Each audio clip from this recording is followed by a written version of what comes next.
என் பெயர் இனியன். அன்று நான் என்னுடைய பெரிய கேபினில் அமர்ந்திருந்தேன். எனக்கு முன்னால் லேப்டாப் திறந்திருந்தது. வீடியோ காலில் வெளிநாட்டு வாடிக்கையாளர்கள் தெரிந்தனர். நான் ஒரு மிகப்பெரிய டீலை உறுதி செய்து கொண்டிருந்தேன். இந்த டீல் என் தொழிலுக்கு மிகவும் முக்கியமானது. ஏனென்றால் இது என் நிறுவனத்திற்கு ஒரு புதிய அடையாளத்தையும் புதிய உயரத்தையும் கொடுக்கப் போகிறது.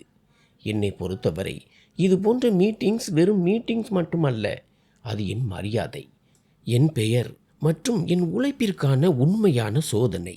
நான் முழு ஈடுபாட்டுடன் பேசிக் கொண்டிருந்தேன். ஒவ்வொரு வார்த்தையையும் யோசித்து பேசினேன். அப்போதுதான் முன்னால் இருப்பவர்கள் என் தன்னம்பிக்கையையும் திறமையையும் உணர முடியும். திடீரென்று என் காதுகளில் ஒரு சிறு குழந்தை சத்தமாக அழும் சத்தம் கேட்டது.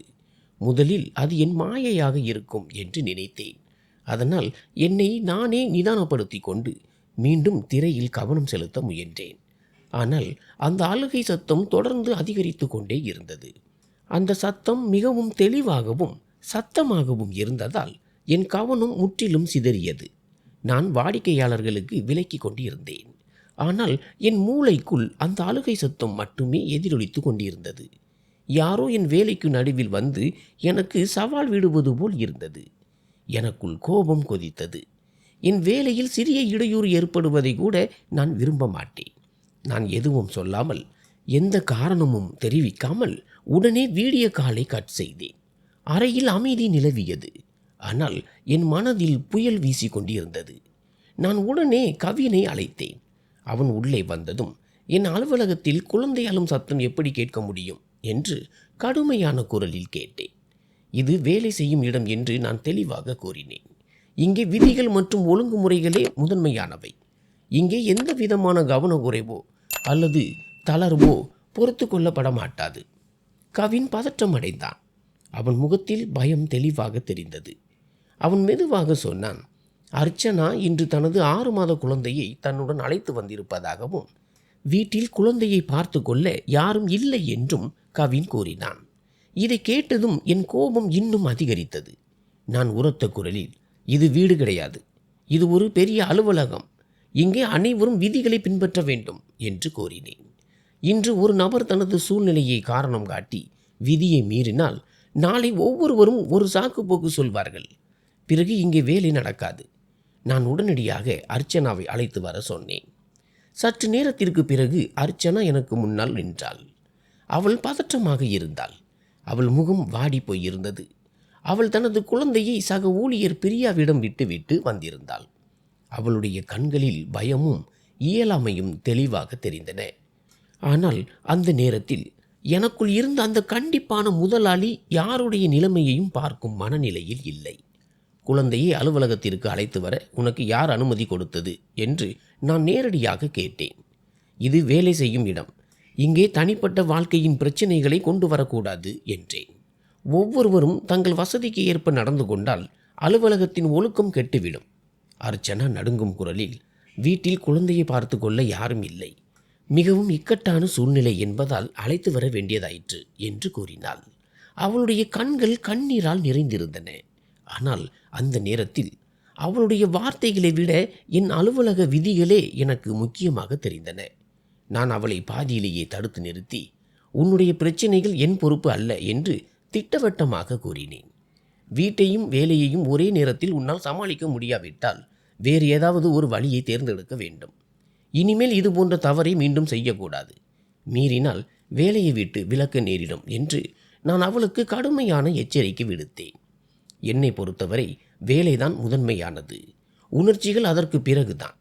அவள் அமைதியாக வெளியே சென்றாள். அவள் கண்களில் இருந்து கண்ணீர் வழிந்தது. அவள் கால்கள் கனத்திருந்தன. கவின் தைரியத்தை வரவழைத்து கொண்டு, அர்ச்சனா மிகவும் புத்திசாலியான மற்றும் கடின உழைப்பாளி.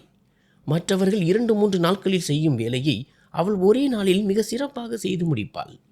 அவள் இந்த நிறுவனத்திற்கு மிகவும் முக்கியமானவள் என்று கவின் கூறினான். ஆனால் நான் அவன் பேச்சை பாதியிலேயே தடுத்து, என் வேலையில் இடையூறு ஏற்படுவதை என்னால் ஏற்றுக்கொள்ள முடியாது, என் முடிவே இறுதியானது என்று கராராக கூறிவிட்டேன். அவ்வளவுதான். நான் மீண்டும் லேப்டாப்பை திறந்து மீட்டிங்கை தொடங்கினேன். இந்த முறை அனைத்தும் சரியாக நடந்து டீல் உறுதியானது. இந்த வெற்றி என் மனநிலையை சற்று மாற்றியது. ஏனென்றால் தொழிலில் கிடைக்கும் வெற்றி எனக்கு நிம்மதியை தரும். பிறகு மதியம் சுமார் 2 மணி அளவில் நான் என் கேபினை விட்டு வெளியே வந்தபோது அலுவலகமே காலியாக இருப்பதை கவனித்தேன். ஒருவேளை அனைவரும் மதிய உணவிற்கு சென்றிருக்கலாம். அப்போது ஒரு மூலையில் நின்று கொண்டிருந்த அர்ச்சனா என் கண்களில் பட்டாள். அவள் ஒரு சாதாரண வெள்ளை நிற சுடிதார் அணிந்திருந்தாள். அவள் முகத்தில் சோர்வும் கவலையும் தெளிவாக தெரிந்தன. அவள் தன் சிறு மகனை மடியில் வைத்து கொண்டு அவனை சமாதானப்படுத்தி கொண்டிருந்தாள். குழந்தை அழுந்து கொண்டிருந்தது. அவள் அவனை அமைதிப்படுத்த முயன்றாள். சில சமயம் அவனை நெஞ்சோடு அணைத்து கொண்டாள். சில சமயம் மெதுவாக ஏதோ சொல்லி புரிய வைத்தாள். இந்த காட்சி எனக்கு புதியது. நான் எப்போதும் உணர்ச்சிகளுக்கு அப்பாற்பட்டே இருந்திருக்கிறேன். ஆனால் அந்த நொடி எனக்குள் ஏதோ ஒன்று மாறத் தொடங்கியது. ஒவ்வொரு மனிதருக்கும் ஒரு சூழ்நிலை இருக்கும் என்பதும் ஒவ்வொரு கதைக்கும் பின்னாலும் ஒரு வழி மறைந்திருக்கும் என்பதும் எனக்கு முதல் முறையாக புரிந்தது. நான் மெதுவாக அவளை நோக்கி நடந்தேன். சுவற்றில் இருந்த ஒரு புகைப்படத்தை காட்டி அவள் தன் மகன் அதர்வாவை அமைதிப்படுத்த முயன்று கொண்டிருந்தாள். அப்போது நான் வருவதை அவள் உணர்ந்தாள். அவள் திரும்பி என்னை பார்த்தாள். அவள் கண்களில் பயமும் இருந்தது, ஒருவித எதிர்பார்ப்பும் இருந்தது. அந்த நொடி எனக்குள் 2 மனிதர்கள் இருப்பது போல உணர்ந்தேன். ஒருவர் கண்டிப்பான முதலாளி, மற்றொருவர் சாதாரண மனிதன். இப்போது என் வாயிலிருந்து வரப்போகும் வார்த்தைகள் திட்டும் பசையா அல்லது ஒரு புதிய தொடக்கத்திற்கான கனிவான பேச்சா என்பது எனக்கே புரியவில்லை. அர்ச்சனா என் காலடி ஓசையை உணர்ந்து திரும்பி எனக்கு முன்னால் நின்றபோது அவள் முகத்தின் நிறமே முற்றிலும் மாறி போனது. சில நிமிடங்களுக்கு முன்பு வரை அவள் தன் குழந்தையை அமைதிப்படுத்த முயன்று கொண்டிருந்தாள். ஆனால் நான் அவளுக்கு பின்னால் நிற்பதை கண்டதும் அவள் மிகவும் பதற்றமடைந்தாள். பயத்தால் அவள் முகம் சிவந்தது. அவள் கண்கள் விரிந்தன. கைகள் உண்மையிலேயே நடுங்கத் தொடங்கின. அவள் குழந்தையை பிடித்து கொண்டிருந்தாலும் அவளுடைய விரல்களின் நடுக்கம் தெளிவாக தெரிந்தது. அடுத்த கணமே தன் உலகம் அழிந்துவிடும் என்று அவள் அஞ்சுவது போல தெரிந்தது. அவள் மிகவும் மெதுவான பயந்த குரலில், சார், நாளை முதல் நான் என் குழந்தையை அழைத்து வர மாட்டேன். என் மீது கருணை காட்டுங்கள். என்னை வேலையை விட்டு நீக்கி விடாதீர்கள் என்று கூறினாள். ஒவ்வொரு வார்த்தையும் அவள் தொண்டையில் சிக்கிக் கொள்வது போல் அவள் குரல் நடுங்கியது. அவளுடைய தொனியில் இருந்த பயம் ஒரு கணத்திற்கு என் கோபம் அவளுக்கு தேவையில்லாத சுமையாகிவிட்டதோ என்று என்னை உணர வைத்தது. ஒருவேளை நான் அவளை தேவைக்கு அதிகமாகவே பயமுறுத்தி விட்டேனோ? நான் என்னை நிதானப்படுத்தி கொண்டு அமைதியான ஆனால் ஆழமான குரலில், நான் உன்னை வேலையை விட்டு நீக்கவில்லை என்று கூறினேன். ஆனால் என் மனதில் ஒரு கேள்வி இருந்தது. அதை நான் கேட்க வேண்டியிருந்தது. இந்த குழந்தையை பொறுத்தவரை உன் கணவருக்கு எந்த பொறுப்பும் இல்லையா? இந்த சூழ்நிலையில் அவர் உனக்கு உதவ முடியாதா என்று கேட்டேன். என் பார்வை அவள் கைகளில் இருந்த அந்த சிறு குழந்தை மீது நிலைத்தது. அக்குழந்தையின் கன்னங்கள் பால் போல் வெள்ளையாக இருந்தன. கண்கள் பெரியதாகவும் பிரகாசமாகவும் இருந்தன. முகம் அவ்வளவு அப்பாவித்தனமாக இருந்தது. அதை பார்த்தாலே மனம் தானாகவே கனிந்துவிடும். அது உண்மையிலேயே மிகவும் அழகான குழந்தை. என்னவோ தெரியவில்லை, அவனை பார்த்ததும் எனக்குள் ஒரு அறியாத மென்மையான உணர்வு எழுந்தது. அர்ச்சனாவின் குரல் இப்போது இன்னும் மெலிதானது. அவள் தன் பார்வையை தாழ்த்தி கொண்டு, என் கணவர் இப்போது இந்த உலகில் இல்லை என்று கூறினாள். இதை கேட்டதும் நான் சில நொடிகள் அப்படியே உறைந்து போனேன். யாரோ திடீரென்று எனக்குள் இருந்த எல்லா சத்தங்களையும் நிறுத்திவிட்டது போல இருந்தது. நீ என்ன சொல்கிறாய் என்று நான் சற்று வியப்புடன் கேட்டேன். அப்போது அவள் உடைந்த குரலில் கூறினாள், தனது கணவர் இறந்து விட்டதாகவும் தான் தனது அண்ணன் மற்றும் அண்ணி வீட்டில் வசிப்பதாகவும் கூறினாள். இந்த வேலைதான் தனக்கும் தன் குழந்தைக்கும் இருக்கும் கடைசி வாழ்வாதாரம் என்று அவள் தெளிவாக கூறினாள். இந்த வருமானத்தில்தான் அவள் வீட்டு செலவுக்கு கொடுக்கிறாள், மருந்து வாங்குகிறாள் மற்றும் தன் மகனை வளர்த்து வருகிறாள். பேசும்போது அவள் தன்னை வலிமையாக காட்ட முயன்றாள். ஆனால் அவள் தனது கஷ்டங்களை யாருடைய முன்னிலையிலும் வெளிப்படுத்தி பழகியவள் இல்லை என்பது தெளிவாக தெரிந்தது. இன்று அவள் வேறு வழியின்றி என் முன்னால் எல்லாவற்றையும் கூறிக்கொண்டிருந்தாள். ஏனென்றால் அவள் உண்மையை சொல்லாவிட்டால் நான் எதையும் யோசிக்காமல் அவளை வேலையை விட்டு நீக்கியிருப்பேன். அது அவள் காலடியில் இருந்த நிலத்தையே அதிர வைத்திருக்கும். அவள் முகத்தை நான் உற்று பார்த்தேன். அதில் ஆழ்ந்த சோர்வு இருந்தது. பல இரவுகள் தூங்காததற்கான அடையாளங்கள் தெரிந்தன. கண்களுக்கு கீழே லேசான கருவளையங்கள் இருந்தன. அந்த முகத்தில் அவள் தனியாக சுமந்து கொண்டிருக்கும் ஒரு மௌனம் தெரிந்தது. என் பார்வை மீண்டும் குழந்தை மீது சென்றது. அவன் தலையின் பின்புறம் ஒரு சிறிய காயம் இருந்தது. ஒருவேளை எங்காவது இடித்திருக்கலாம். அந்த சிறு குழந்தை அவ்வளவு அப்பாவி. வெறும் 6 மாத வயதிலேயே அவனுக்கு இவ்வளவு கஷ்டமான வாழ்க்கை கிடைத்து விட்டது என்று நினைக்கும் போது என் நெஞ்சில் வலி ஏற்பட்டது. அந்த நொடி எனக்குள் இருந்த அந்த விதிகளின்படி நடக்கும் கண்டிப்பான மனிதன் சற்று அமைதியானான். நான் மெதுவான குரலில், இறைவன் உன் கஷ்டங்களை குறைக்கட்டும் என்று கூறிவிட்டு குழந்தையின் பெயரை கேட்டேன். அவன் பெயர் அதர்வா என்று அவள் கூறினாள். அந்த பெயரை கேட்டதும் என் முகத்தில் ஒரு சிறிய புன்னகை அரும்பியது. ஏன் என்று தெரியவில்லை. அந்த பெயர் எனக்கு மிகுந்த நிம்மதியை தந்தது. ஆனால் நான் என் உணர்ச்சிகளை அதிகம் காட்டிக்கொள்ளாமல் எதுவும் சொல்லாமல் அங்கிருந்து நகர்ந்தேன். பின்னால் நின்றிருந்த அர்ச்சனா ஒரு பெருமூச்சு விட்டிருப்பாள். ஏனென்றால் அவள் என்னை கண்டு உண்மையிலேயே பயந்திருந்தாள். நான் அந்த இடத்திலேயே அவளை வேலையை விட்டு நீக்கி விடுவேன் என்று அவள் நினைத்திருக்கலாம். வேலை போய்விட்டால் தன் சிறுவன் அதர்வாவை யார் துணையோடு வளர்ப்பது? யார் அவனுக்கு மருந்து வாங்குவது? யார் பாலுக்கு ஏற்பாடு செய்வது? போன்ற கேள்விகள் அவள் மனதில் ஓடியிருக்கும். வெளியே நான் எவ்வளவு கடினமானவனாக தெரிந்தாலும் உள்ளுக்குள் நான் அவ்வளவு வெறுமையாக இருக்கிறேன். இந்த உண்மையை நானே இதற்கு முன்பு உணர்ந்ததில்லை. மாலை நேரத்தில் நான் என் பெரிய மற்றும் ஆடம்பரமான வீட்டிற்கு சென்றபோது அங்கிருந்த அமைதி என்னை உறுத்தியது. ஒவ்வொரு அறையும் அலங்கரிக்கப்பட்டிருந்தது. ஒவ்வொரு பொருளும் அதன் இடத்தில் இருந்தது. விலை உயர்ந்த மரசாமான்கள் மின்னின. சுவர்களில் ஆழமான புகைப்படங்கள் தொங்கின. ஆனால் அந்த வீடு முழுவதும் எந்த சத்தமும் இல்லை. சிரிப்பு இல்லை. எனக்காக யாரும் காத்திருக்கவில்லை. நான் களைப்புடன் என் புல்வெளியில் இருந்த சோபாவில் அமர்ந்தேன். சுற்றிலும் ஆழ்ந்த நிம்மதியற்ற அமைதி பரவியிருந்தது. ஆனால் ஏன் என்று தெரியவில்லை, அந்த அமைதிக்கு நடுவிலும் எனக்கு மீண்டும் அந்த குழந்தையின் அழுகை சத்தம் கேட்பது போலவே இருந்தது. அது வெளியே அல்ல, எனக்குள்ளேயே எதிரொலிப்பது போல் இருந்தது. அந்த நொடிதான் முதல் முறையாக என் வீட்டின் அமைதிக்கும் அர்ச்சனாவின் இக்கட்டான நிலைக்கும் இடையே உள்ள மிகப்பெரிய வித்தியாசம் எனக்கு புரிந்தது. அவளிடம் சத்தம் இருக்கிறது, பொறுப்புகள் இருக்கின்றன, போராட்டங்கள் இருக்கின்றன. ஆனால் அவள் வாழ்க்கையில் ஒரு நெருக்கம் இருக்கிறது. என்னிடம் எல்லாம் இருந்தும் ஒரு விசித்திரமான தனிமை இருக்கிறது. அது ஒவ்வொரு மாலை நேரத்திலும் இன்னும் ஆழமாகிறது. நான் வீட்டிற்கு சென்றதும் திவாகர் தாத்தா எப்போதும் போல வேகமாக என்னிடம் வந்தார். அவர் முகத்தில் அதே பழைய எளிமையும் நெருக்கமும் இருந்தது.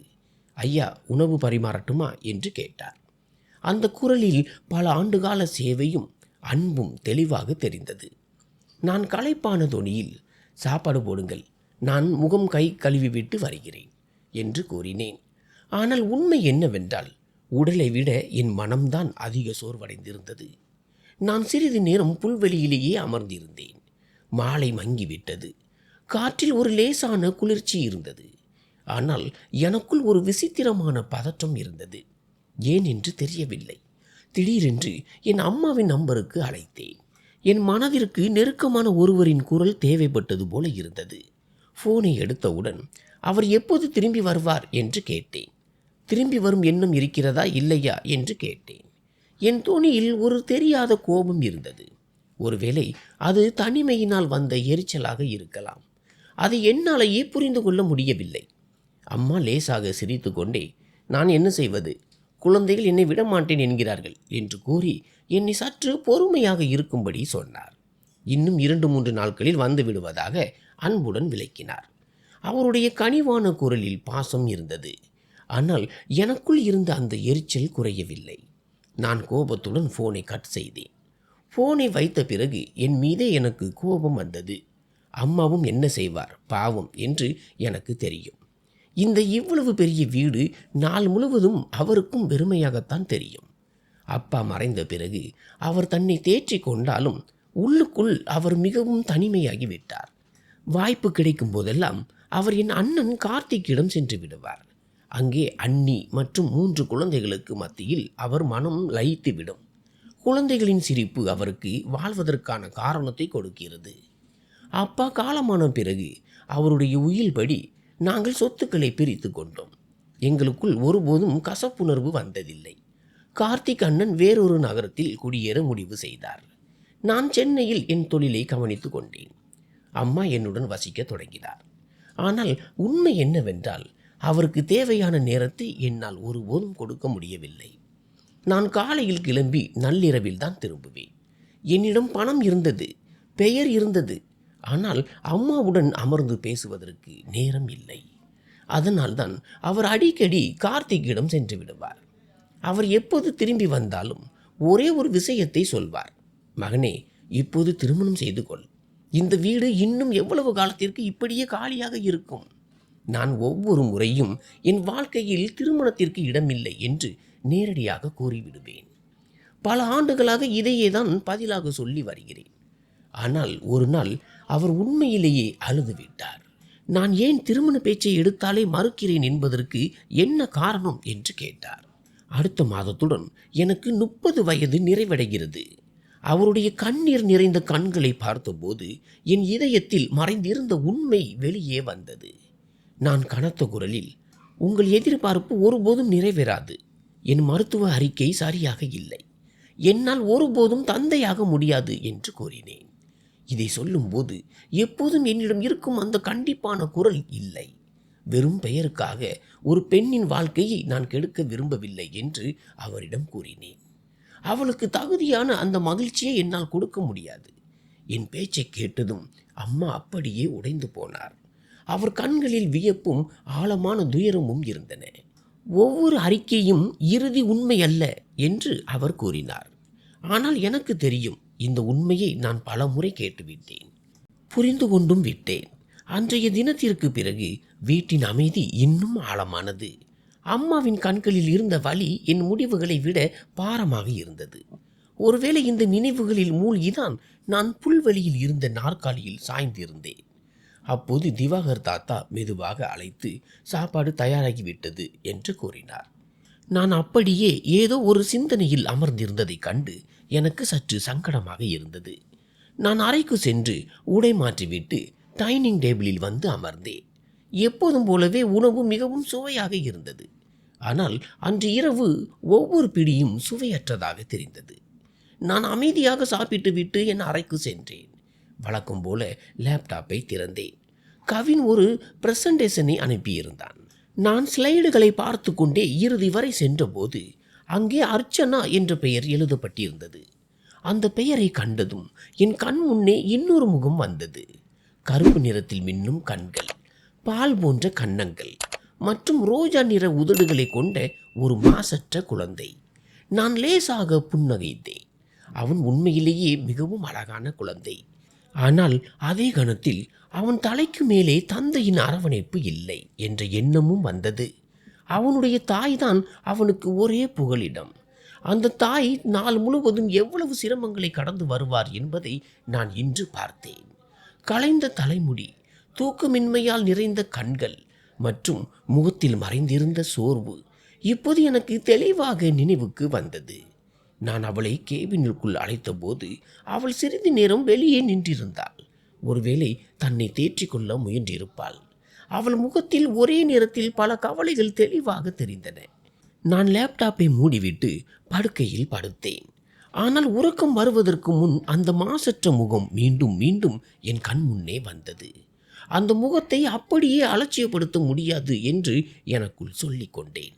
மறுபுறம் அர்ச்சனா மாலையில் தன் வீட்டிற்கு சென்றிருப்பாள். தன் செல்ல மகன் அதர்வாவை மடியில் ஏந்தி கொண்டு உள்ளே சென்றிருப்பாள். அவளுடைய அண்ணி எப்போதும் போல அவளை ஒருவித ஏளன பார்வையுடன் பார்ப்பார். அவள் எல்லாவற்றையும் அமைதியாக சகித்து கொண்டாள். ஏனென்றால் அவளுடைய வாழ்க்கை ஏற்கனவே மிகவும் கடினமாக இருந்தது. சண்டையிட்டு தன் கவலைகளை இன்னும் அதிகமாக்க அவள் விரும்பவில்லை. அவளுடைய பையில் எண்ணி சில ரூபாய்களே இருந்தன. அதை கொண்டுதான் அவள் அதர்வாவிற்கான பாலையும் மருந்தையும் வாங்க வேண்டும். அவள் ஒவ்வொரு மாதமும் தன் அண்ணன் மற்றும் அண்ணிக்கு பணம் கொடுத்தால்தான் அந்த வீட்டில் அவளை இருக்க அனுமதிப்பார்கள். இல்லையெனில் அவள் அங்கே தங்குவது இன்னும் கடினமாக்கப்பட்டிருக்கும். அன்றைய தினம் அவள் ஏன் அவ்வளவு பதற்றமாக இருந்தாள் என்பது இப்போது எனக்கு புரிகிறது. குழந்தையை அலுவலகத்திற்கு அழைத்து வரக்கூடாது என்று நான் கண்டிப்பாக தடுத்திருந்தேன். ஆனால் அவள் தன் குழந்தையை யாரை நம்பி விட்டு வருவாள்? அன்று அவள் அலுவலகத்திலிருந்து வீட்டிற்கு திரும்பிய போது அதர்வா தலையில் காயம் இருப்பதைக் கண்டு அவள் இதயம் பதறியது. இது எப்படி நடந்தது என்று அவள் கேட்டபோது, குழந்தை கீழே விழுந்து விட்டது என்று அவர்கள் ஏதோ ஒரு சாக்கு போக்கு சொல்லியிருப்பார்கள். ஆனால் உண்மை வேறாக இருந்தது. இந்த காயம் கீழே விழுந்ததால் ஏற்படவில்லை, ஏதோ ஒரு பொருள் தாக்கியதால் ஏற்பட்டிருக்கிறது என்று மருத்துவர் அவரிடம் தெளிவாக கூறிவிட்டார். என்னால் கற்பனை செய்து பார்க்க முடிகிறது. அவள் இரவு முழுவதும் தன் குழந்தையின் அருகில் அமர்ந்து அழுது கொண்டு இருப்பாள். பயத்திலும் கோபத்திலும் இனி யாரையும் நம்பி தன் குழந்தையை விட்டு செல்லக்கூடாது என்று அவள் முடிவு செய்திருப்பாள். அதனால்தான் அடுத்த நாள் குழந்தையை தன்னுடன் அலுவலகத்திற்கு அழைத்து வந்தாள். நானோ என் எரிச்சலில் அனைவர் முன்னிலையிலும் அவளை திட்டிவிட்டேன். இப்போது யோசித்து பார்த்தால் அடுத்த நாள் காலையில் அவள் ஆதரவாவை அக்கம் பக்கத்தில் உள்ள ஏதோ ஒரு பெண்ணிடம் விட்டுவிட்டு அலுவலகத்திற்கு வந்திருப்பாள் என்று தோன்றுகிறது. வீட்டிற்கு திரும்பினால் மீண்டும் வசவு சொற்களை கேட்க வேண்டும் என்று தெரிந்திருந்தும் அவள் வந்திருப்பாள். நான் கூரையை பார்த்து கொண்டே இருந்தேன். என் மனதில் ஒரு கேள்வி மட்டும் ஓடிக்கொண்டிருந்தது. அந்த சிறுவன் அதர்வாவை அவள் யாரை நம்பி விட்டு வருவாள்? வாழ்க்கை அவளை 4 பக்கத்தில் இருந்தும் சூழ்ந்து கொண்டது. நானும் அறியாமல் அவளுடைய பாதையில் ஒரு கடினமான சுவராக வந்து நின்று விட்டேன். நான் என் கேபினில் அமர்ந்திருந்தேன். ஆனால் அன்று ஏன் என்று தெரியவில்லை, அலுவலகம் முழுவதும் ஒரு விசித்திரமான பதற்றம் பரவி இருந்தது. காற்று கூட அப்படியே உறைந்து நின்றது போல இருந்தது. பின்னர் எனக்கு தெரிய வந்தது, அர்ச்சனா தன் இருக்கையில் அமர்ந்து வாடிக்கையாளரின் ஃபைல்களை மிக வேகமாக தயாரித்து கொண்டிருந்தாள். அவள் கைகள் வேகமாக இயங்கினாலும் மனம் எங்கோ சிக்கி இருந்தது. அந்த பதற்றத்திலும் பயத்திலும் அவள் ஃபைலில் பல பெரிய தவறுகளை செய்துவிட்டாள். இது அவளுடைய வழக்கமான குணத்திற்கு முற்றிலும் மாறானது. கவின் அந்த ஃபைலை பார்த்தபோது பதற்றமடைந்தான். ஏனென்றால் அதில் இருந்த தவறுகளுடன் என் கேபினிற்குள் வருவது அவ்வளவு எளிதல்ல. அவன் உடனடியாக அர்ச்சனாவிடம், இது என்ன, இது மிகப்பெரிய தவறு என்று கேட்டான். அர்ச்சனா நடுங்கும் குரலில் மன்னிப்பு கேட்டுவிட்டு உடனடியாக அனைத்தையும் சரி செய்து விடுவதாக கூறினாள். ஆனால் நேரம் மிக குறைவாக இருந்தது. நான் ஏற்கனவே ஃபைலை வர சொல்லியிருந்தேன். கவின் அந்த ஃபைலை எடுத்துக்கொண்டு என் கேபினிற்குள் வந்தான். நான் அதை திறந்து படிக்க தொடங்கியதும் என் தலை நிஜமாகவே சூடானது. இவ்வளவு பெரிய கவனக்குறைவை என்னால் பொறுத்து கொள்ள முடியாது. என்னை பொறுத்தவரை வேலையில் ஏற்படும் தவறு வெறும் தவறு மட்டுமல்ல, அது நிறுவனத்தின் நற்பெயருக்கு ஏற்படும் பாதிப்பு. நான் கோபத்தில் அந்த ஃபைலை தரையில் வீசி எறிந்துவிட்டு, இதை வேண்டுமென்றே செய்தீர்களா? நிறுவனத்திற்கு நஷ்டத்தை ஏற்படுத்த வேண்டும் என்பதுதான் உங்கள் எண்ணமா என்று கடுமையான குரலில் கேட்டேன். அந்த நேரத்தில் என் கோபம் வெளிப்படையாக தெரிந்தது. கவின் பதற்றத்துடன், இந்த ஃபைலை அர்ச்சனா தான் தயாரித்தாள், அவள் மீண்டும் அதை சரி செய்து விடுவாள் என்று கூறினான். அவள் ஒருபோதும் தவறு செய்ய மாட்டாள் என்று நீதானே கூறினாய், பிறகு இதெல்லாம் என்ன என்று நான் அவனுக்கு நினைவுபடுத்தினேன். அவள் கடந்த 1 வருடமாக இங்கே வேலை செய்வதாகவும் எப்போதும் சிறந்த உழைப்பை கொடுத்திருப்பதாகவும் கவின் விளக்கினான். ஒருவேளை இந்த நேரத்தில் அவள் ஏதோ ஒரு தனிப்பட்ட பிரச்சனையில் சிக்கியிருக்கலாம் என்றான். நான் சில நொடிகள் அமைதியாக இருந்தேன். கோபம் இன்னும் குறையவில்லை. ஆனால் அதற்கு பின்னால் ஒரு கேள்வி எழுந்தது. நான் மெதுவான குரலில், சரி, அவளை வர சொல் என்றேன். இந்த முறை என் குரலில் முன்பிருந்த அந்த கடுமை இல்லை. கவின் அவள் மேஜைக்கு சென்றபோது அர்ச்சனா அழுது கொண்டிருந்தாள். பிரியா அவளுக்கு தண்ணீர் கொடுத்து கொண்டிருந்தாள். அர்ச்சனா உண்மையிலேயே பயந்திருந்தாள். இன்று தன் வேலை போய்விடும் என்று அவள் நினைத்தாள். என் மனநிலை சரியாக இல்லாததால் தன்னை தேற்றிக் கொண்டு வரும்படி கவினும் அவளுக்கு அறிவுறுத்தினான். சற்று நேரத்தில் அவள் எனக்கு முன்னால் வந்து நின்றாள். அழுததால் அவள் கண்கள் சிவந்திருந்தன. முகம் வெளுத்து போயிருந்தது. குரல் நடுங்கி கொண்டிருந்தது. அவள் மன்னிப்பு கேட்டாள். ஃபைலை மீண்டும் தயாரித்து தருவதாக கூறினாள். தன்னை மட்டும் வேலையை விட்டு நீக்கிவிட வேண்டாம் என்று வேண்டினாள். அந்த நொடி நான் உண்மையிலேயே தயங்கினேன். நான் அமைதியான குரலில், நான் உன்னை வேலையை விட்டு நீக்கவில்லை என்று கூறினேன். வீட்டில் ஏதேனும் பெரிய பிரச்சனை இருந்தால் நீ 2-3 நாட்கள் லீவு எடுத்துக்கொள்ளலாம் என்று சொன்னேன்.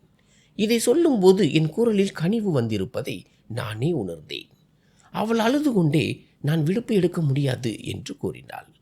அவளுடைய சூழ்நிலையில் அவளை ஓய்வெடுக்க விடவில்லை. நான் அவளை உற்று பார்த்து, உன் பிரச்சினை உன் குழந்தையை பற்றியதா என்று கேட்டேன். அவள் அதிர்ச்சியடைந்தாள். சில நொடிகள் அமைதியாக இருந்தாள். பிறகு உடைந்த குரலில் தன் மகன் மிகவும் சிறியவன் என்றும் வீட்டில் நம்பகமானவர் யாரும் இல்லை என்றும் கூறினாள். அவள் அலுவலகத்திற்கு வந்ததற்கு முந்தைய நாள் குழந்தை கீழே தள்ளப்பட்டதாகவும் அவன் தலையில் பலத்த காயம் ஏற்பட்டதாகவும் கூறினாள். ஒவ்வொரு நொடியும் நான் வீட்டிற்கு திரும்பும்போது என் குழந்தை நலமாக இருப்பானா என்ற பயத்துடனேயே இருக்கிறேன் என்று கூறி அவள் அழுதாள். அவளுடைய வார்த்தைகளில் இருந்த பயம் எனக்குள் ஏதோ ஒன்றை உலுக்கியது.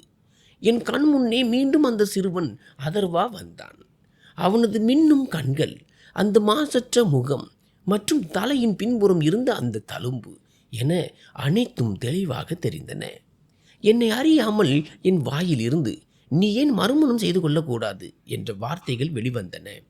ஒரு பெண் தனியாக குழந்தையை வளர்ப்பது மிகவும் கடினம் என்று கூறினேன். இதை சொன்ன உடனேயே நான் அவளுடைய தனிப்பட்ட வாழ்க்கையில் தலையிடுகிறேன் என்பதை உணர்ந்தேன்.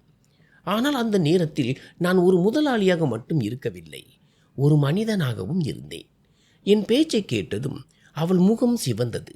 அவள் பதற்றமடைந்தாள். தன்னை தேற்றிக்கொண்டு நான் என் மகனுக்காகவே வாழ்கிறேன் என்று கூறினாள். தன் மகனை உண்மையான அன்புடன் ஏற்றுக்கொள்ளும் ஒரு மனிதன் இந்த உலகில் இருப்பான் என்று தனக்கு தோன்றவில்லை என்று அவள் கூறினாள். என் மகனின் உண்மையான தந்தை இந்த உலகில் இல்லை, அவருடைய இடத்தை யாராலும் நிரப்ப முடியாது என்று உறுதியான குரலில் சொன்னாள். நான் நேரடியாக ஒரு கேள்வியை கேட்டேன். யாராவது உன் மகனுக்காகவே உன்னை திருமணம் செய்து கொள்ள விரும்பினால் அதற்கு நீ சம்மதிப்பாயா? அந்த நொடி அவள் குழப்பமடைந்தாள். நான் என்ன சொல்ல வருகிறேன் என்பது புரியவில்லை என்றாள். நான் ஒரு பெருமூச்சு விட்டு தெளிவான வார்த்தைகளில் கூறினேன். உன் சூழ்நிலையை நான் புரிகிறேன். உன் குழந்தை மிகவும் அழகானவன். அவனை பார்த்ததிலிருந்து அவன் என் நினைவிலேயே இருக்கிறான். அவனை பார்க்கும்போது எனக்குள் ஒரு விசித்திரமான உணர்வு எழுகிறது. அதை என்னால் கட்டுப்படுத்த முடியவில்லை. உனக்கு நம்பிக்கை இருக்கிறதோ இல்லையோ, உன் குழந்தையின் காரணமாகவே நான் உன்னை திருமணம் செய்து கொள்ள விரும்புகிறேன்.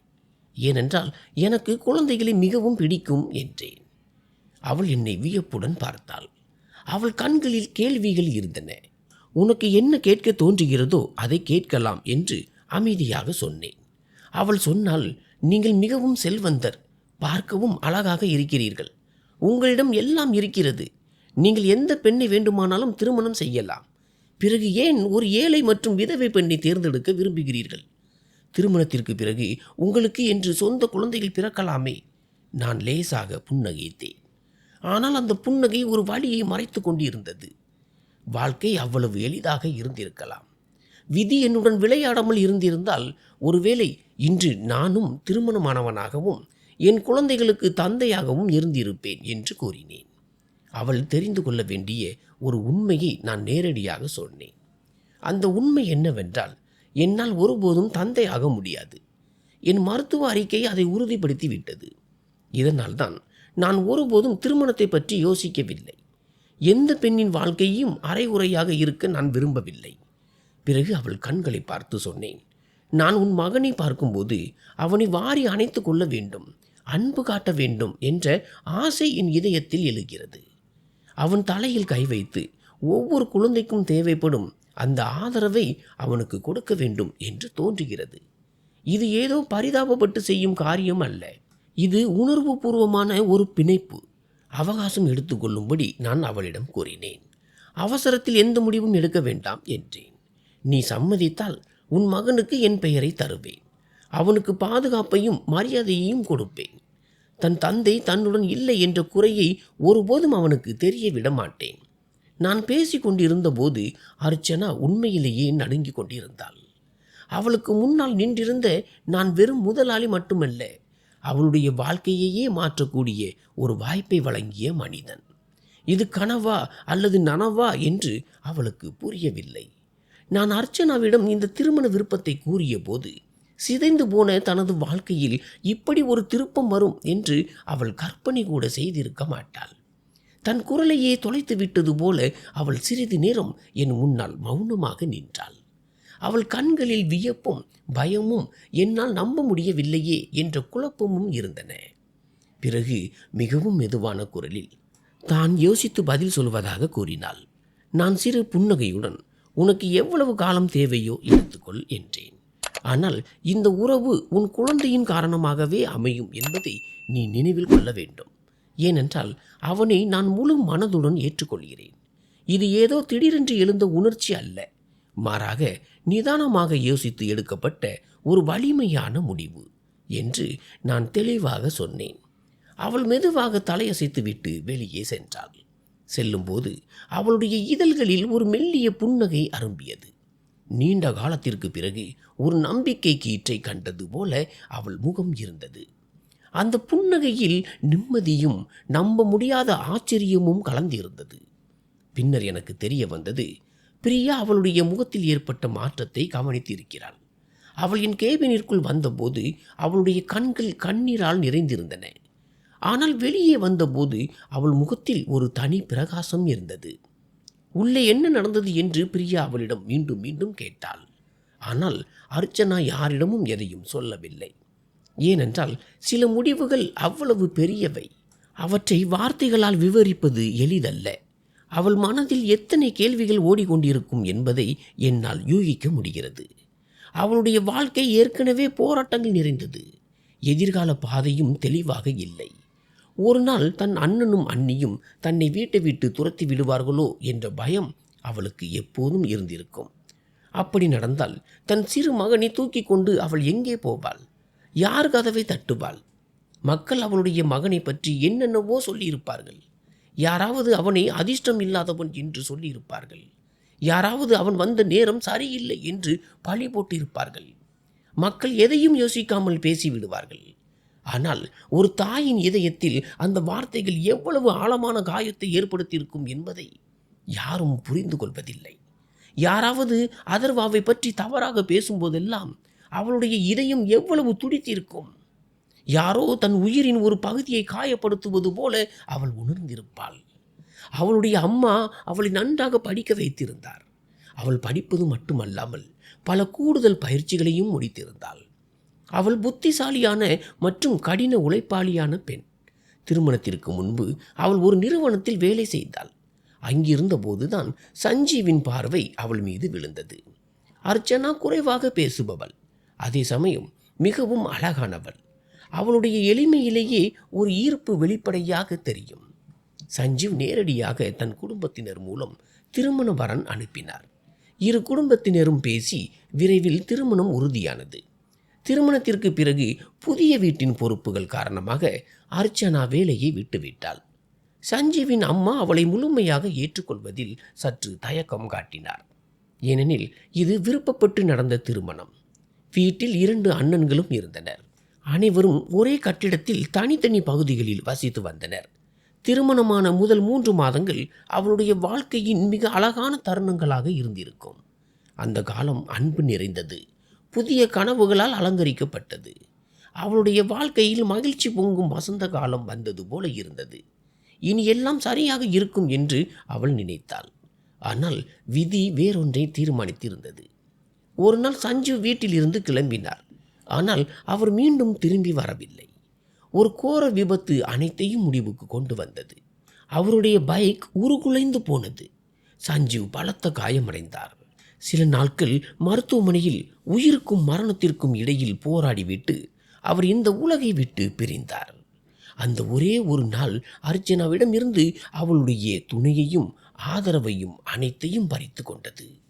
அவள் முகத்தில் தெரியும் சோர்வு சும்மா வந்தது அல்ல என்பது இப்போது எனக்கு புரிகிறது. அவள் கண்களில் இருக்கும் பயம் காரணமில்லாதது அல்ல. அவளுடைய ஒவ்வொரு புன்னகைக்கு பின்னாலும் எவ்வளவு துயரம் மறைந்திருக்கிறது. ஒருவேளை இந்த போராட்டமே என்னை அவள் மகன்பால் ஈர்த்திருக்கலாம். ஏனென்றால் அந்த மாசற்ற குழந்தையிடம் ஒரு புதிய தொடக்கத்தை நான் காண்கிறேன். அது அரைகுறையான ஒன்றாக இல்லாமல் உண்மையான பிணைப்பு நிறைந்த ஒரு உறவாக இருக்கக்கூடும். அவள் எனக்கு முன்னால் அமர்ந்திருந்தாள். ஆனால் இன்று அவளுடைய வார்த்தைகளில் இன்றைய கவலைகள் மட்டும் இருக்கவில்லை. அவளுடைய கடந்த காலமே அதில் எதிரொலித்தது. அவள் அழுது கொண்டே தன் கதையை சொல்லி கொண்டிருந்தாள்.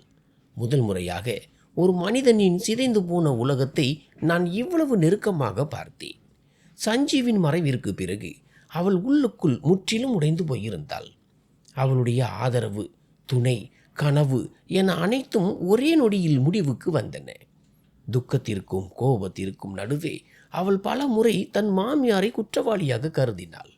வீட்டின் சூழல் அமைதியாகவும் நிம்மதியாகவும் இருந்திருந்தால் அன்று சஞ்சீவ் அவ்வளவு மன உளைச்சலுடன் வீட்டில் இருந்து கிளம்பியிருக்க மாட்டார்.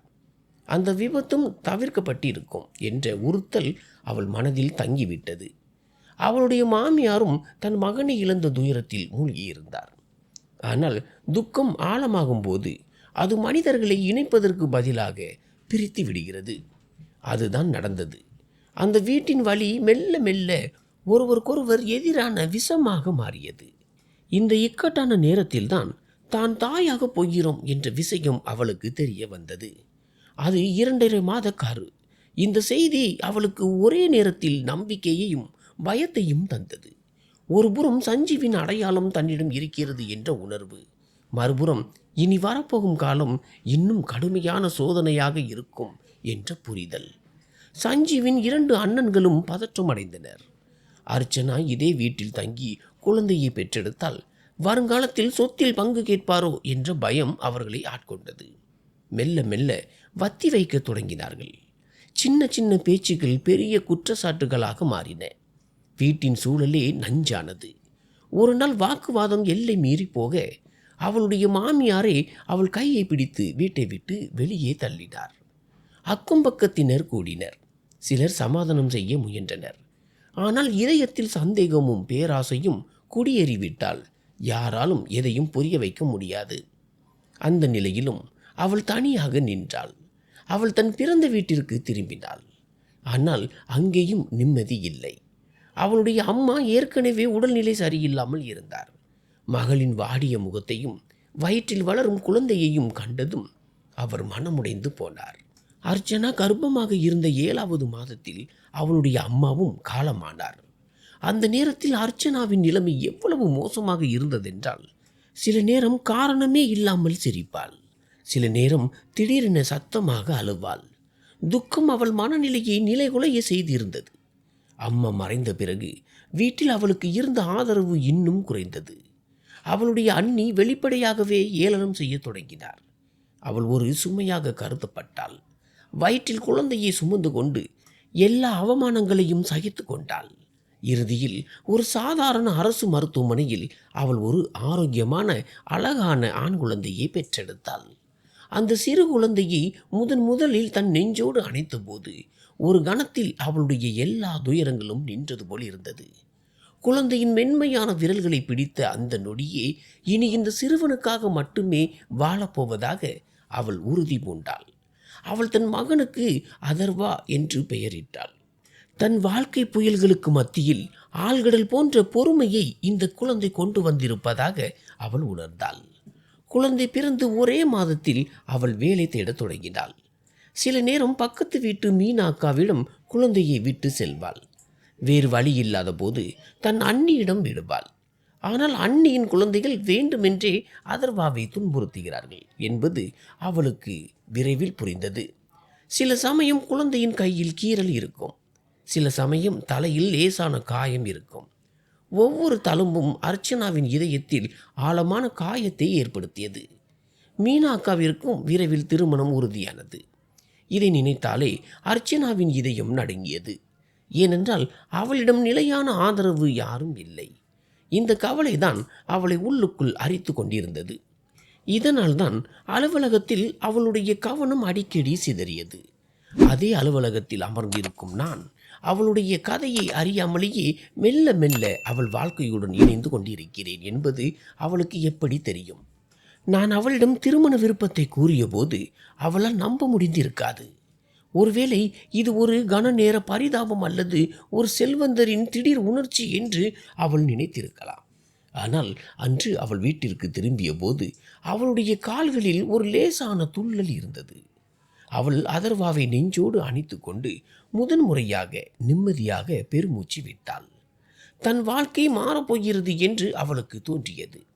தன் மகனுக்கு ஒரு பெயர், ஆதரவு மற்றும் ஒரு நல்ல எதிர்காலம் கிடைக்கப் போகிறது என்று அவள் உணர்ந்தாள். ஆனால் வாழ்க்கை அவ்வளவு நேரான பாதையை தராது என்பது எனக்கு தெரியும். மகிழ்ச்சி வாசலுக்கு வரும்போது அதனுடன் சில தடங்கல்களும் வரும். நான் என் திருமண விருப்பத்தை கூறியதை அவள் ஏற்றால் அது இருவரின் முடிவாக மட்டும் இருக்காது. சமூகம், குடும்பம் மற்றும் கடந்த காலத்துடன் மோதும் ஒரு செயலாக அது இருக்கும் என்பதை நான் புரிந்து கொண்டிருந்தேன். நிஜமான திருப்பம் இனியுமே வரக்கூடும்.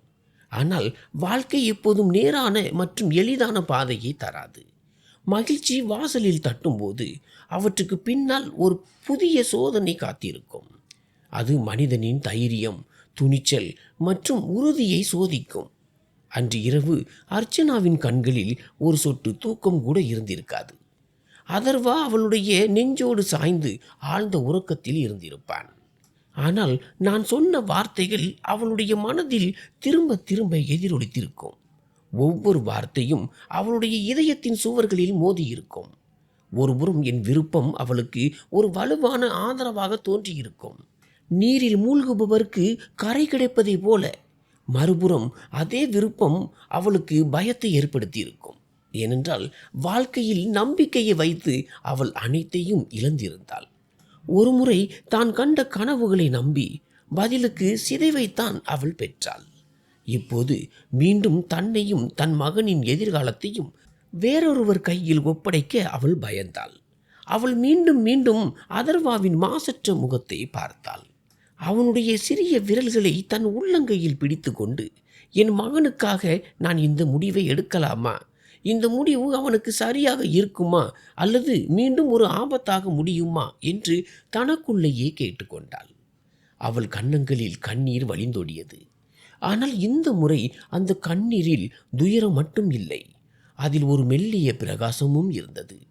இருட்டில் எங்கோ தூரத்தில் எரியும் ஒரு சிறிய தீபம் போல. அடுத்த நாள் காலை நான் அலுவலகம் சென்றபோது வெளியே எல்லாம் சாதாரணமாக தெரிந்தது. மக்கள் வேலையில் மூழ்கியிருந்தனர். தொலைபேசிகள் ஒலித்தன, ஃபைல்கள் வந்து கொண்டிருந்தன. ஆனால் எனக்குள் ஒரு விசித்திரமான பதற்றம் இருந்தது. என் கவனம் எந்த காகிதத்திலும், எந்த கூட்டத்திலும், எந்த பேச்சிலும் நிலைக்கவில்லை. ஒவ்வொரு சில நிமிடங்களுக்கும் என் பார்வை கேபினின் கதவு மீது சென்றது. இதயம் அந்த சத்தத்தை அறிய துடிப்பது போல இருந்தது.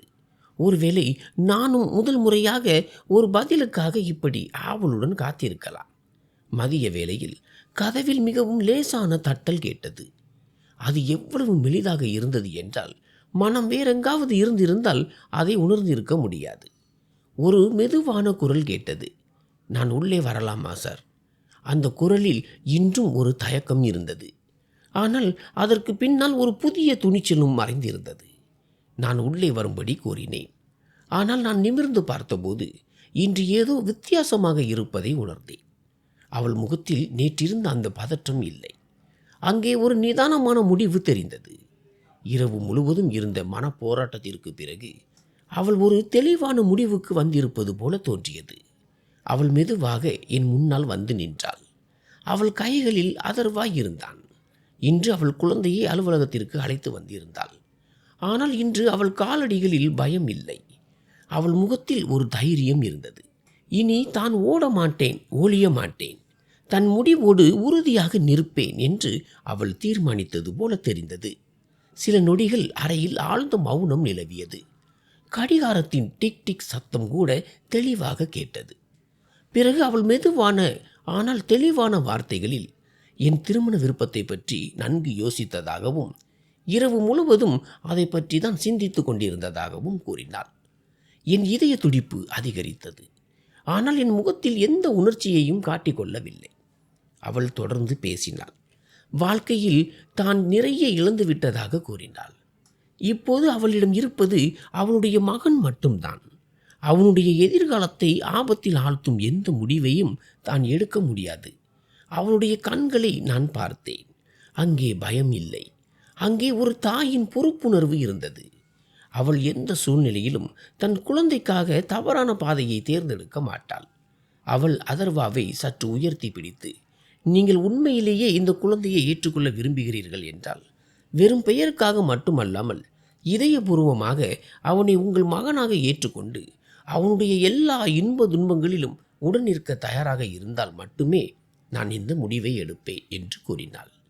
அவள் ஒரு நொடி கண்களை மூடினாள். தன்னை உள்ளுக்குள் வலுப்படுத்திக் கொள்வது போல இருந்தது. பிறகு மிகவும் மெதுவாக ஆனால் தெளிவான குரலில், அப்படியென்றால் நான் இந்த உறவிற்கு தயார் என்று கூறினாள். அவளுடைய வார்த்தைகளை கேட்டு சில நொடிகள் நான் அப்படியே உறைந்து போனேன். நீண்ட காலமாக காலியாக இருந்த இடத்தில் திடீரென்று வாழ்க்கையின் சலசலப்பு வந்து சேர்ந்தது போல என் மனதில் ஒரு ஆழ்ந்த நிம்மதி இறங்கியது. என் தனிமையில் இனி ஒரு குடும்பத்தின் அரவணைப்பு கிடைக்கப் போகிறது என்று முதல் முறையாக உணர்ந்தேன். நான் மெதுவாக என் நாற்காலியில் இருந்து எழுந்து அவளை நோக்கி நடந்தேன். அதர்வா என்னை பார்த்து கொண்டிருந்தான். அவனுடைய பெரிய மாசற்ற கண்கள் என் கண்களை நேரடியாக பார்த்தன. வார்த்தைகள் இல்லாமலேயே அவன் பலவற்றை புரிந்து கொள்வது போல இருந்தது. நான் மிகவும் கவனமாக என் கையை அவனுடைய சிறிய தலையில் வைத்தேன். அந்த சிறு குழந்தையின் தொடுதல் எனக்குள் எதையோ உருக்கியது. அறியாமலேயே என் கண்கள் லேசாக கலங்கின. இனி இந்த குழந்தை உன்னுடையது மட்டுமல்ல, நம்முடைய மகன். அவனுடைய வாழ்க்கையின் ஒவ்வொரு பொறுப்பையும் நான் முழு மனதுடன் நிறைவேற்றுவேன் என்று மெதுவான ஆனால் உறுதியான தொனியில் கூறினேன். அர்ச்சனா என்னை பார்த்தாள். இந்த முறை அவள் கண்களில் பயம் இல்லை, அங்கே நம்பிக்கை இருந்தது, நிம்மதி இருந்தது, ஒரு புதிய தொடக்கத்தின் பிரகாசம் இருந்தது. ஆனால் விதி இன்னும் எங்கள் கதையை எளிமையான திருப்பத்திற்கு கொண்டு வர தயாராக இல்லை என்று தோன்றியது. ஏனென்றால் அந்த நொடியில் கதவை தட்டாமலேயே என் கேபினின் கதவு திடீரென சத்தத்துடன் திறந்தது. அறையின் சூழலே ஒரு நொடியில் மாறியது. கதவு திடீரென திறந்தது மட்டும்தான். ஆனால் அந்த நேரத்தில் அறைக்குள் அர்ச்சனாவின் பழைய காயங்களை மீண்டும் கிளறும் வகையில் யாரும் வரவில்லை. உள்ளே கவின் வந்தான். ஒரு முக்கியமான வேலை திடீரென முன்னால் வந்துவிட்டது போலவும், அதை தள்ளி போட முடியவில்லை என்பது போலவும் அவனுடைய முகத்தில் லேசான பதற்றம் தெரிந்தது. சார், ஒரு மிக முக்கியமான வாடிக்கையாளர் வந்திருக்கிறார். அவர் உடனடியாக உங்களை சந்திக்க விரும்புகிறார் என்று அவன் விரைவாக கூறினான். அவன் குரலில் அவசரமும் இருந்தது, பொறுப்பின் உணர்வும் இருந்தது. நான் அவன் பேச்சை கேட்டேன். ஆனால் உண்மையில் அந்த நேரத்தில் என் மனம் எந்த வாடிக்கையாளரை பற்றியோ அல்லது கூட்டத்தை பற்றியோ நினைக்கவில்லை. என் உலகம் முழுவதும் அந்த நேரத்தில் அர்ச்சனா மற்றும் அவளுடைய சிறு மகன் அதர்வா அருகில் மட்டுமே சுருங்கிவிட்டது. சரி, வாடிக்கையாளரை மீட்டிங் அறையில் அமர சொல், நான் 5 நிமிடங்களில் வருகிறேன் என்று அமைதியான குரலில் கூறினேன். கவின் வெளியே சென்றான். கதவு மூடியவுடன் அறையில் மீண்டும் மௌனம் பரவியது. ஆனால் இந்த முறை அந்த மௌனம் பாரமாக இல்லை. நீண்ட இருண்ட இரவிற்கு பிறகு காலையின் முதல் கதிர் மெதுவாக உள்ளே வந்தது போல ஒரு புதிய தொடக்கத்தின் லேசான இனிமை அதில் இருந்தது. நான் அர்ச்சனாவை பார்த்து, இன்றிலிருந்து இந்த அலுவலகத்தில் நீ யாரை கண்டும் பயப்பட தேவையில்லை. இந்த இடம் உனக்கு பாதுகாப்பானது, எப்போதும் பாதுகாப்பாகவே இருக்கும் என்று தெளிவாக கூறினேன். பிறகு நான் மெதுவாக முன்னேறி முதல் முறையாக அதர்வாவை என் கைகளில் ஏந்த கை நீட்டினேன். ஒவ்வொரு தாய்க்கும் தன் குழந்தையை பற்றிய பயம் இருப்பதால் அர்ச்சனா ஒரு நொடி தயங்கினாள். ஆனால் அடுத்த கணமே அவள் என் கண்களை பார்த்தாள். அங்கே உண்மையும் நெருக்கமும் தெரிந்திருக்கலாம். அதனால் அவள் மெதுவாக அதர்வாவை என் பக்கம் நீட்டினாள். அவன் என் கைகளுக்கு வந்ததும் சில நொடிகள் என்னை அப்படியே பார்த்து கொண்டிருந்தான். அவன் மிகவும் சிறியவன், உடல் மென்மையாகவும் இலகுவாகவும் இருந்தது. ஆனால் அந்த சிறிய எடையில் நான் ஒரு பெரிய பொறுப்பை உணர்ந்தேன். ஏதோ நான் ஒரு குழந்தையை மட்டுமல்ல, ஒருவரின் முழு உலகத்தையும் என் கைகளில் ஏந்தியது போல உணர்ந்தேன். அதர்வா என் சட்டையை பிடித்து கொண்டான். அவனுடைய சிறிய விரல்கள் என் விரல்களில் சிக்கிக்கொள்ள அவன் முகத்தில் ஒரு மாசற்ற புன்னகை மலர்ந்தது. அந்த ஒரு புன்னகை எனக்குள் இருந்த வெறுமையை நிரப்பியது போல இருந்தது.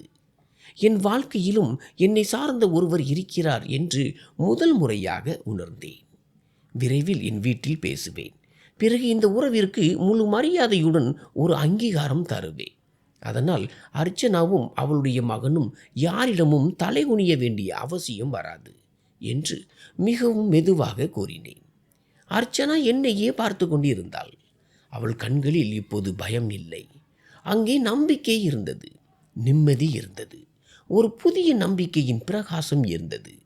அந்த நாளுக்கு பிறகு அலுவலக சூழல் மெல்ல மெல்ல மாறத் தொடங்கியது. நான் முன்போல கண்டிப்பானவனாகத்தான் இருந்தேன். ஆனால் இப்போது என் பார்வை வேலை மற்றும் லாபத்தில் மட்டும் இருக்கவில்லை. மக்களின் சூழ்நிலையை புரிந்து கொள்ளத் தொடங்கினேன். அவர்கள் முகத்திற்கு பின்னால் மறைந்திருந்த சோர்வையும் கவலையையும் அடையாளம் காணத் தொடங்கினேன். அர்ச்சனா முன்பை விட கவனமாக வேலை செய்ய தொடங்கினாள். ஆனால் இப்போது அவள் கைகள் நடுங்கவில்லை. அவள் குரலில் முன்பிருந்த பயம் இல்லை. பலமுறை அவள் வேலை செய்து கொண்டே அதர்வாவின் புகைப்படத்தை தன் தொலைபேசியில் பார்ப்பதையும் அவள் முகத்தில் ஒரு மெல்லிய ஆனால் உண்மையான புன்னகை மலர்வதையும் கவனிப்பேன்.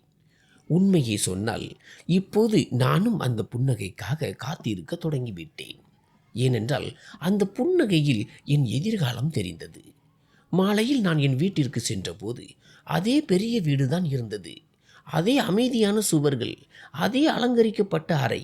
ஆனால் இன்று அந்த வீடு முன்போல் காலியாக தோன்றவில்லை. ஏனென்றால் இன்று அங்கே ஒரு சிறிய குழந்தையின் சிரிப்பு சத்தத்தின் கற்பனை இருந்தது. சிறிய காலடிகளின் ஓசைக்கான நம்பிக்கை இருந்தது. நான் உடனே அம்மாவுக்கு தொலைபேசி செய்தேன். அவர் எப்போது வருகிறார் என்று கேட்டேன். அவர் சிரித்து கொண்டே, தானே தொலைபேசி செய்திருக்கிறாய், நிச்சயம் ஏதோ முக்கிய விஷயமாகத்தான் இருக்கும் என்று அம்மா கூறினார். இந்த முடிவு என் வாழ்க்கையின் மிகப்பெரிய முடிவு என்பதால் நான் சில நொடிகள் அமைதியாக இருந்தேன். பிறகு மெதுவாக, நான் திருமணம் பற்றி முக்கியமான விஷயம் பேச வேண்டும் என்று கூறினேன். தொலைபேசியின் மறுமுனையில் சில நொடிகள் மௌனம் நிலவியது. பிறகு, நீ நிஜமாகத்தான் திருமணத்தை பற்றி பேசுகிறாயா என்று கரகரப்பான குரலில் கேட்டார். நான் சிரித்து கொண்டே, இந்த முறை நான் முழுமையாக சீரியஸாக இருக்கிறேன் என்றேன். ஆனால் புதிய தொடக்கத்துடன் புதிய பொறுப்புகளும் வருகின்றன என்பது எனக்கு தெரியும். ஒரு குழந்தை மகிழ்ச்சியை மட்டும் கொண்டு வருவதில்லை. அது நம்பிக்கைகள், பொறுப்புகள் மற்றும் முழு எதிர்காலத்தையும் தன்னுடன் கொண்டு வருகிறது. அதை ஏற்றுக்கொள்வதற்கு நல்ல எண்ணம் மட்டும் போதாது. வலுவான இதயம், தைரியம், அன்பு மற்றும் நிலைத்து நிற்கும் வலிமை தேவைப்படுகிறது. இந்த முடிவை நான் எடுத்திருந்தால் அதை முழு உண்மையுடனும் வலிமையுடனும் நிறைவேற்றுவேன் என்று எனக்குள் நானே சத்தியம் செய்து கொண்டிருந்தேன். ஏனென்றால் இப்போது இது என்னுடையதோ அல்லது அர்ச்சனாவின் முடிவோ மட்டுமல்ல. இப்போது இது ஒரு மாசற்ற குழந்தையின் வாழ்க்கையுடன் தொடர்புடைய ஒரு வாக்குறுதி. அம்மாவுடன் நடந்த அந்த சிறிய உரையாடல் என் வாழ்க்கையின் திருப்பு முனையாக மாறியது. அடுத்த நாளே அவர் வீட்டிற்கு வந்தார். நான் எப்போது சொல்லப் போகிறேன் என்று அவர் காத்து கொண்டிருந்தது போல தோன்றியது. நான் அவருக்கு முன்னால் அமர்ந்தபோது அவர் முகத்தில் ஒரு தனி பிரகாசம் இருந்தது. மனதில் ஏதோ ஒரு நிறைவேறாத ஆசை நிறைவேறப் போவதை போன்ற உணர்வு. ஆனால் அவர் கண்களில் கேள்விகளும் தெளிவாக தெரிந்தன. ஏனென்றால் அவர் ஒரு தாய். தாயின் இதயம் மகிழ்ச்சியை மட்டும் யோசிக்காது. வரப்போகும் ஒவ்வொரு புயலையும் அது முன்பே உணர்ந்து கொள்ளும்.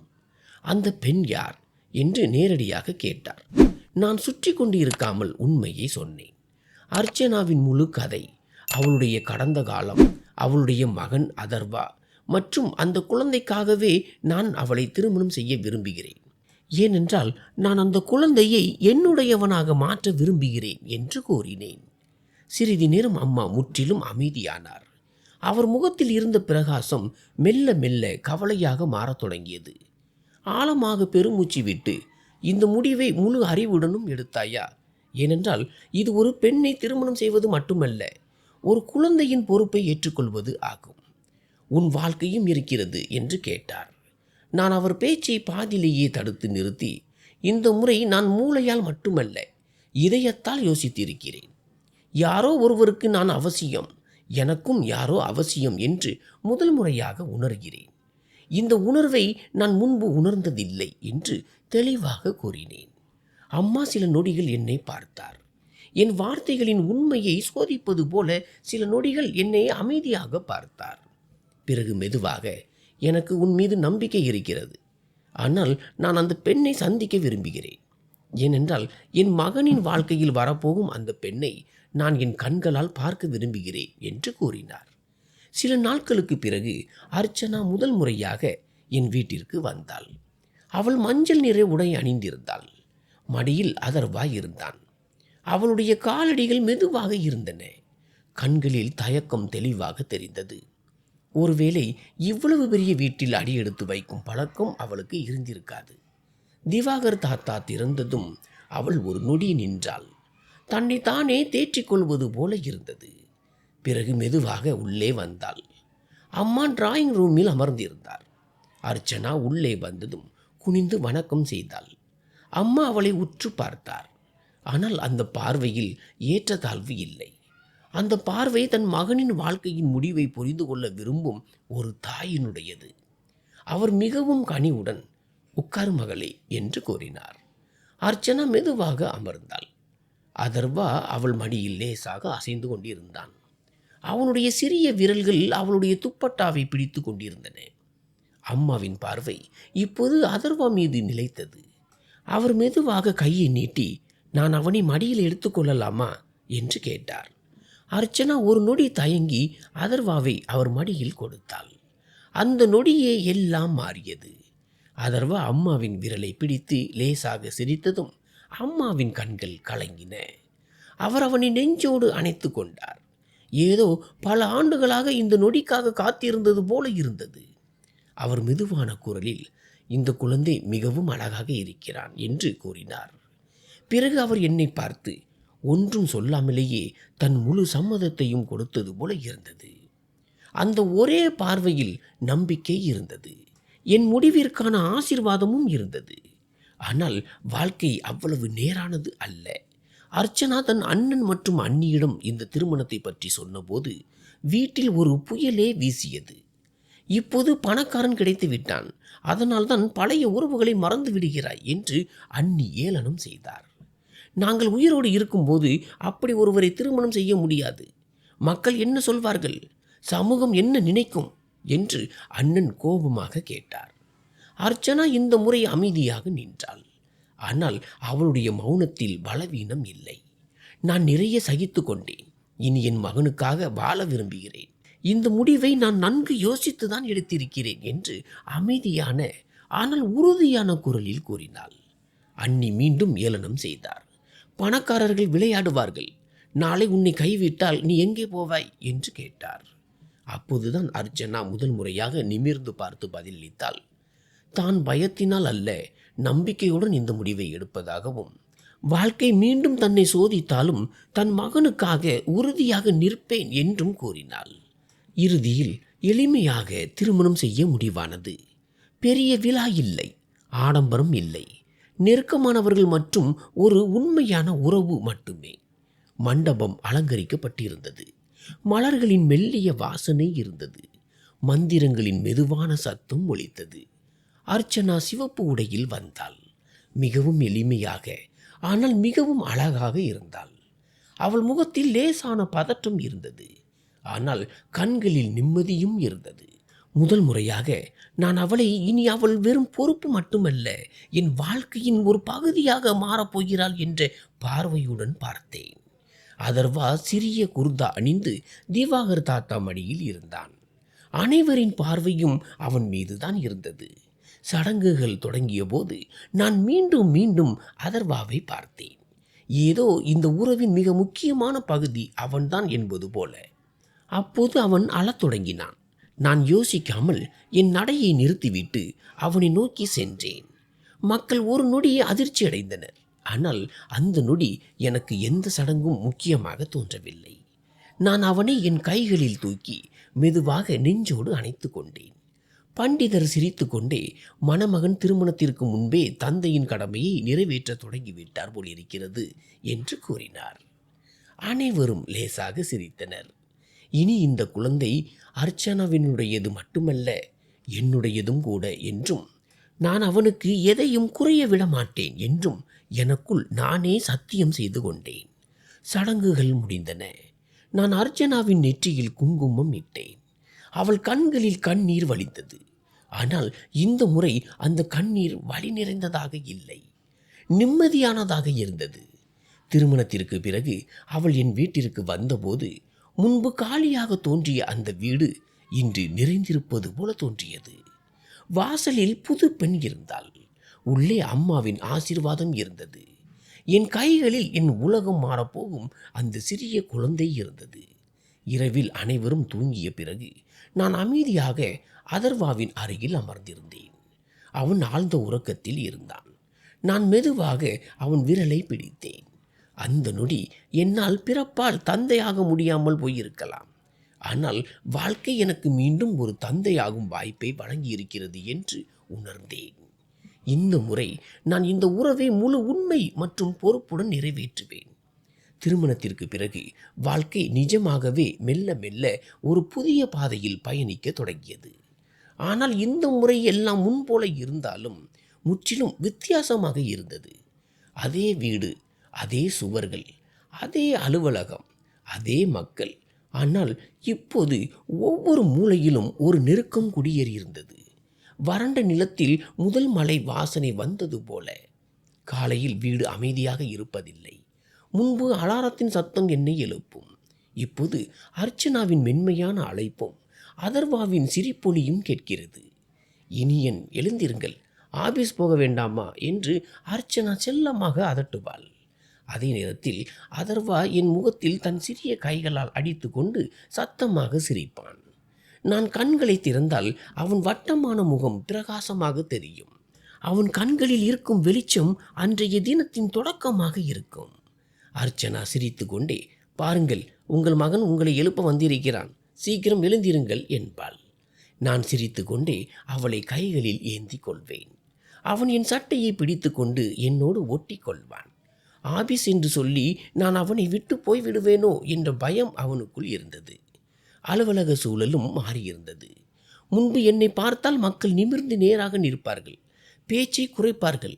இப்போது என்னை பார்த்தால் புன்னகைக்கிறார்கள். என் முகத்தில் ஏற்பட்ட மாற்றத்தை அவர்களும் உணர்ந்திருக்கலாம். ஒரு நாள் நான் கேபினில் வேலை செய்து கொண்டிருந்தேன். கதவு மெதுவாக திறந்தது. அர்ச்சனா உள்ளே வந்தாள். ஆனால் இப்போது அவள் வெறும் ஊழியர் அல்ல, என் மனைவி, என் வாழ்க்கை துணை. அவள் வேண்டுமென்றே பழைய பாணியில், சார், இந்த ஃபைலை பாருங்கள் என்றாள். நான் சிரித்து கொண்டே, இப்போதும் சார் என்று தான் சொல்வாயா என்று கேட்டேன். அவள் லேசாக வெட்கப்பட்டு, ஆபீஸில் சார் என்று தானே சொல்ல வேண்டும் என்றாள். நான் நாற்காலியில் இருந்து எழுந்து அவள் அருகில் சென்று, அப்படியானால் வீட்டில் என்னவென்று சொல்வாய் என்று மெதுவாக கேட்டேன். அவள் என் கண்களை பார்த்தாள். அவள் முகத்தில் அன்பும் நம்பிக்கையும் லேசான குறும்பும் இருந்தது.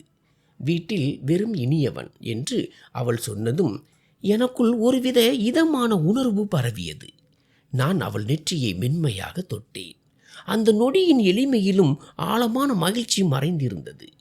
அப்போது வெளியில் இருந்து மீட்டிங்கிற்கு அனைவரும் காத்திருக்கிறார்கள் என்று சத்தம் கேட்டது. நாங்கள் இருவரும் லேசாக சிரித்தோம். அவள் ஃபைலை எடுத்துக்கொண்டு வெளியே சென்றாள். ஆனால் அவள் செல்லும்போது அவளுடைய புன்னகை எங்கள் உறவு இப்போது கட்டாயத்தினால் அல்ல, உண்மையான அன்பினால் பிணைக்கப்பட்டுள்ளது என்பதை உணர்த்தியது. மாலையில் நான் வீட்டிற்கு திரும்பிய போது வாசலில் கண்ட காட்சி என் கால்களை மெதுவாக்கியது. அம்மா சோபாவில் அமர்ந்திருக்க அதர்வா அவர் மடியில் விளையாடி கொண்டிருந்தான். அம்மா அவனை ராஜா மகன் என்று அழைத்து கொண்டிருக்க அவன் அம்மாவின் சேலையை பிடித்து கொண்டு சத்தமாக சிரித்து கொண்டிருந்தான். நான் சில நொடிகள் அமைதியாக நின்று அந்த நொடியை என் மனதில் பதிய வைக்க விரும்பினேன். அம்மா சிரித்து கொண்டே என்னை பார்த்து, என்ன நினைத்து கொண்டிருக்கிறாய் என்று அம்மா கேட்டார். என் உலகத்தை பார்த்து கொண்டிருக்கிறேன் என்று நான் பதிலளித்தேன். அவர் அதர்வாவை என்னிடம் நீட்டி, வாங்கி உன் மகனை பார்த்துக்கொள் என்றார்.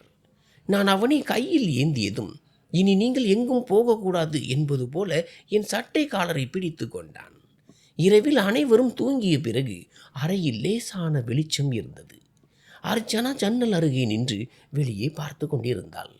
நிலவு வெளிச்சம் அவள் முகத்தில் பட அவள் முன்பை விட அமைதியாக தோன்றினாள். நான் அவள் அருகில் சென்று அவள் தோள் மீது கை வைத்தேன். அவள் திரும்பினாள். அவள் கண்களில் நிம்மதி இருந்தது. என்ன யோசிக்கிறாய் என்று கேட்டேன். அவள் சிரித்து கொண்டே, வாழ்க்கை அவ்வளவு மோசமானது அல்ல என்று நினைக்கிறேன், ஒருவேளை சரியான நேரத்திற்காக காத்திருக்கலாம் என்றாள். நான் அவள் கையை பிடித்து கொண்டு, இப்போது என்று கேட்டேன். அவள் என்னை பார்த்து, இப்போது எல்லாம் கிடைத்து விட்டது போல உணர்கிறேன் என்றாள். நான் அவளை என் அருகில் இழுத்தேன். எந்த தயக்கமும் இல்லாமல் அவள் என் நெஞ்சோடு சாய்ந்தாள். அந்த நொடியில் கடந்த காலத்தை பற்றிய பயமோ எதிர்காலத்தை பற்றிய கவலையோ இல்லை. ஒரு ஆழ்ந்த நிம்மதி மட்டுமே இருந்தது. வாழ்க்கை நாம் நினைத்ததை எப்போதும் தருவதில்லை. ஆனால் தரும்போது நாம் நினைத்ததை விட அதிகமாக தரும் என்பதை உணர்ந்தேன். ஒரு சிதைந்த இதயம், ஒரு தனித்தாய், ஒரு மாசற்ற குழந்தை மற்றும் ஒரு வெறிச்சோடிய வீடு இன்று எல்லாம் இணைந்து ஒரு முழுமையான குடும்பமாக மாறியிருந்தன. முன்பு அமைதியாக இருந்த இடத்தில் இப்போது சிரிப்பொலி கேட்கிறது. முன்பு பயம் இருந்த இடத்தில் இப்போது நம்பிக்கை இருக்கிறது. வாழ்க்கை உங்களுக்கு ஒரு இரண்டாவது வாய்ப்பை தரும்போது அதை தைரியமாக பற்றி கொண்டு இழக்காமல் இருப்பதே உண்மையான மகிழ்ச்சி. இந்த கதையின் மிகப்பெரிய பாடம் என்னவென்றால், ஒவ்வொரு மனிதனும் தனக்குள் ஒரு கதையை சுமந்து கொண்டிருக்கிறான். அதை அவன் எல்லோரிடமும் சொல்வதில்லை. எனவே ஒருவரை அவருடைய நடத்தை, பயம் அல்லது தவறுகளை வைத்து எடை போடுவதற்கு முன் அவருடைய சூழ்நிலையை புரிந்து கொள்வது அவசியம். ஏனென்றால் வெளியில் தெரிவது உண்மையின் ஒரு சிறிய பகுதி மட்டுமே. பெரும்பாலும் நாம் ஒருவருடைய பலவீனம் என்று நினைப்பது அவருடைய மிகப்பெரிய சூழ்நிலையாக இருக்கலாம். ஒரு பெண் அமைதியாக இருக்கிறாள் என்றால் அவள் பலவீனமானவள் என்று அர்த்தம் அல்ல. ஒருவேளை சூழ்நிலையோடு போராடி அவள் களைத்து போயிருக்கலாம். ஒரு ஆண் கண்டிப்பானவனாக இருந்தால் அவன் இதயத்தில் உணர்வுகள் இல்லை என்று அர்த்தம் அல்ல. ஒருவேளை தன் வலியை மறைக்க அவன் கண்டிப்பு என்ற கவசத்தை அணிந்திருக்கலாம். உண்மையான உறவுகள் இரத்த உறவுகளால் மட்டும் உருவாவதில்லை. உண்மையான உறவு அன்பு, பொறுப்பு மற்றும் இதயபூர்வமாக நிறைவேற்றும் ஆசை இருக்கும் இடத்தில் உருவாகிறது. ஒரு குழந்தையை பெற்றெடுப்பதால் மட்டும் அது நம்முடையதாகி விடாது. அவனை ஏற்றுக்கொண்டு நேசித்து எந்த சூழ்நிலையிலும் அவனோடு துணை நிற்பதால் நம்முடையதாகிறது. அன்பின் அர்த்தம் யாரோ ஒருவரை அடைவது மட்டுமல்ல. அன்பின் உண்மையான அர்த்தம் ஒருவரை அவருடைய கடந்த காலம், பயம் மற்றும் உண்மைகளோடு ஏற்றுக்கொள்வதுதான். அவரை மாற்ற வேண்டும் என்ற நிபந்தனை இல்லாமல், அவரை தாழ்த்தாமல், அவருடைய பலவீனங்களை உணர்த்தாமல் ஏற்றுக்கொள்ள வேண்டும். மிக முக்கியமான விஷயம் என்னவென்றால், வாழ்க்கை ஒருபோதும் கதவை முழுமையாக மூடுவதில்லை. அது நமக்கு நிச்சயம் இரண்டாவது வாய்ப்பை தரும். சில சமயம் ஒரு மனிதராக, சில சமயம் ஒரு உறவாக, சில சமயம் நம் விரலை பிடிக்கும் ஒரு சிறிய மாசற்ற கையாக அது வரும். வித்தியாசம் என்னவென்றால், அந்த வாய்ப்பை அடையாளம் காணும் பார்வையும் அதை ஏற்றுக்கொள்ளும் துணிச்சலும் நமக்கு இருக்க வேண்டும். ஏனென்றால் பயந்து பின்வாங்குபவர்கள் மகிழ்ச்சியின் வாசலுக்கு வந்தாலும் உள்ளே செல்ல முடியாது. எனவே வாழ்க்கை இரண்டாவது வாய்ப்பை தரும்போது அதை மறுக்காதீர்கள். அதை ஏற்றுக்கொண்டு பற்றி கொள்ளுங்கள். ஏனென்றால் அந்த வாய்ப்பு தான் உங்கள் வெறுமையை ஒரு வீடாக மாற்றலாம். உங்கள் முழுமையற்ற கதையை முழுமையாக்கலாம். நன்றி.